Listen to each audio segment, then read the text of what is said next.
بسم اللہ الرحمن الرحیم۔ آج کا ہمارا سبق ہے مسئلہ نمبر 28۔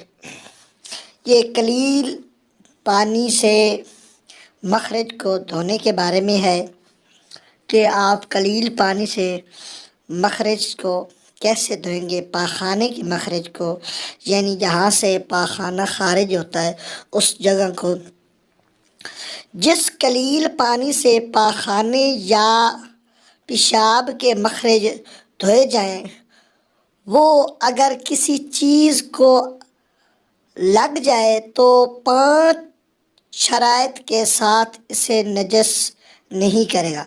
یعنی جس پانی کے ساتھ ہم پاخانے یا پیشاب کے مخرج کو صاف کرتے ہیں، وہ جو پانی صاف کر کے نیچے گرتا ہے، اگر وہ کسی چیز کو لگ جائے نا تو 5 شرائط کے ساتھ اسے نجس نہیں کرتا۔ اول، وہ جو پانی مخرج کو صاف کر کے نیچے گرتا ہے، وہ مثال کے طور پہ ہمارے پنڈلی پہ گر گیا، ہمارے یہ ٹخنے پہ گر گیا، ہمارے پاؤں پہ گر جاتا ہے، تو اس کے لیے پہلی شرط یہ ہے کہ پانی میں نجاست کی بو، رنگ یا ذائقہ پیدا نہ ہوا ہو۔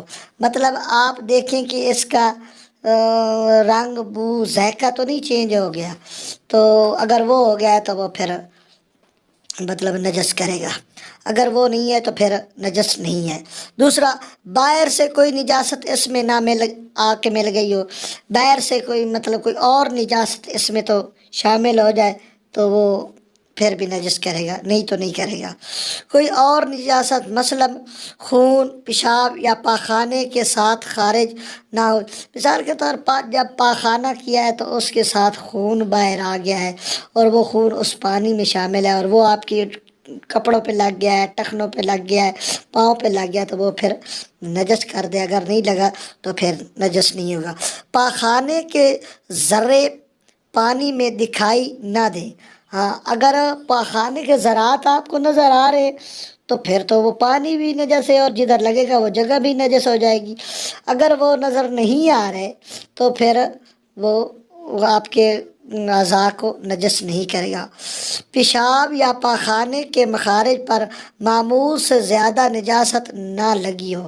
مثال کے طور پر وہ جو آپ مخارج کو صاف کر رہے وہ ادھر بھی نجاست نہ لگی ہو، نہیں لگی ہونی چاہیے، صحیح طریقے سے صاف۔ اگر ادھر نجاست لگی ہوئی اور وہ جو پانی بھی ہے وہ جہاں جائے گا تو وہ نجاست بھی ظاہر ہے اس کے ساتھ لگی ہو، پاخانہ لگا ہوا ہے تو وہ پانی بھی قلیل پانی ہے، تو وہ جدھر جدھر وہ پھیلے گا، جیسے آپ